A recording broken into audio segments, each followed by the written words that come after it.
మనం ఏమి చేసినా, చెయ్యకపోయినా కూడా విమర్శలు చేసేవారు ఎప్పుడూ ఉంటూనే ఉంటారు. అటువంటి వారివల్ల మనం చేసే మంచి పనులు ఆగకూడదు. అటువంటి వారిని పట్టించుకునే అవసరం లేదు. మనసు నిండా కుళ్ళు పెట్టుకుని మంచిగా పైకి మాటలతో నటించడం బాగా అలవాటైంది ఈ రోజుల్లో మనుషులకి. కొంతమంది నటిస్తుంటే ఆస్కార్ అవార్డిచ్చినా తక్కువనే అనిపిస్తుంది వాళ్లకి. మనిషికి అహంకారమనేది ఉండకూడదు.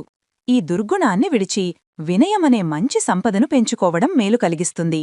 వినయం మనిషికి కిరీటంలాంటిది. ఎటువంటి ప్రతిఫలాన్ని ఆశించకుండా మంచి పనికి తమ చేతనైనంత సహాయం చేసేవారే గొప్పవారు. ఎదుటివారిని సంతోషింపజేయడంలోనే సంతోషముంది.